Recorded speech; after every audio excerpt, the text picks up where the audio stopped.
Se desde criança você fosse ensinado que homenzinhos azuis em cima das nuvens fossem a causa da chuva, toda vez que chovesse, você veria uma prova de suas existências. Isso pode parecer um absurdo agora, mas basicamente toda religião funciona dessa forma. Essa história que eu falei agora, ela fala um pouquinho sobre fé, mas não de uma maneira mundana, mas sim de uma maneira cega, né? Algo fanático. Não é algo que existe, mas você foi instruído a acreditar daquela forma. E a partir daí nós temos o ponto principal do vídeo, que é o viés cognitivo.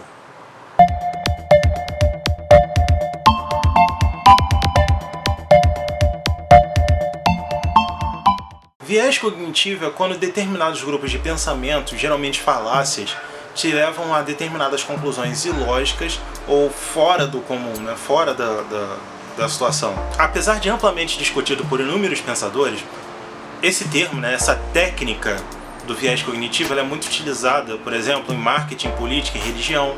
A consequência mais comum de um enviesamento, né, é o pensamento tendencioso. Quando o conjunto de ideias elas te levam a um atalho mental, né? Essa ideia é chamada de heurística. Tem um canal aqui que eu vou colocar aqui na informaçãozinha que pode te dar uma informação melhor falando sobre o que é. Existem diversas formas de você ser capturado por esse tipo de pensamento. Ou seja, ninguém está livre disso, nem você, nem eu. E esses tipos de pensamento eles vão desde ver animais em rostos, em nuvens, a horóscopo no jornal. Muitos deles afetam seu comportamento, desde comportamento financeiro ao comportamento religioso. E a maioria desses são amorais, ou seja, eles não são ligados a algum tipo de moralidade específica. No caso, eles seriam apenas ferramentas de pensamentos cognitivos, sendo eles bons ou ruins.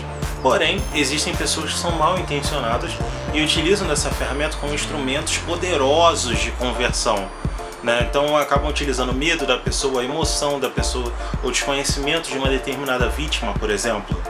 E eu nem preciso dizer o que acontece quando uma multidão raivosa, mal intencionada, com medo, o que for, segue um falso messias que promete uma falsa segurança, através de um falso inimigo, de uma falsa ameaça. Bom, já deu para entender. Isso daí me lembra que há muito tempo atrás existiu uma vertente filosófica chamada positivismo, onde que para eles só era verdade tudo aquilo que poderia ser comprovado por métodos científicos. E como deu para notar, não deu certo. Na verdade até temos uma herança deles na parte da nossa bandeira, sabe, ordem e progresso, que é uma parte do lema positivista, mas não. Uma coisa que podemos absorver de bom nisso é que, de certa forma, através desse tipo de pensamento, nós podemos chegar à ideia que nós temos hoje, que é o fact-check, né, a checagem de fatos, para poder saber separar aquilo que nos emociona daquilo que é verdadeiro. E, sinceramente, isso é muito importante no oceano de informações rasas e tendenciosas e mentirosas que é a internet, que é a nossa era da informação. Ou seja, olhar de onde vem aquela informação, se ela é válida, se tem algo que reforça, enfim, tudo conta quando chega nesse ponto. É importante nós sermos ativos nesse mundo de desinformações, porque há fatores que importam e que pela emoção algumas pessoas costumam ignorar. E também justamente por esse mundo ser tão conectado, significa que sempre nós temos chances de ser um agente influenciador. Ou seja, mesmo eu, mesmo você que está assistindo, pode ser uma pessoa com muito seguidor no YouTube, não sei quem, ou pouca, você tem algum nível de influência em cima de alguma pessoa. Então você sempre é um influenciador em potencial, e isso daí é importante a gente lembrar. Obrigado, Vivi, por me lembrar disso, eu realmente tinha esquecido. A informação que chega a você também pode chegar a alguém próximo de você. Então é muito importante que você preste bastante atenção nessa parte. Ou até pior, o efeito bolha pode permitir que você não veja isso, por exemplo. Enfim, quando nós nos deixamos levar por esse efeito de informações tendenciosas, a probabilidade de nós ficarmos presos a ela, justamente pelo conjunto de pressupostos tendenciosos que foram feitos ao longo desse tempo, é enorme, na verdade é avassalador. Se bobear, isso daí na verdade pode até ser um paralelo à própria caverna, a alegoria da caverna do Platão. E o interessante disso daí é que mesmo quando a gente consegue sair, né, conseguir puxar o pessoal que ainda está dentro dessa caverna é muito complicado, né? É difícil quebrar esse genjutsu, né, no pessoal. Então é trabalhoso, né, requer tempo e requer muito estudo e paciência. Eu tenho um método próprio para lidar com isso, fique à vontade para seguir se você quiser. Eu costumo chamar, obviamente, de território neutro, ou 50 tons de neutralidade para os mais íntimos. Eu digo o seguinte: até segunda ordem, nada, absolutamente nada, é confiável.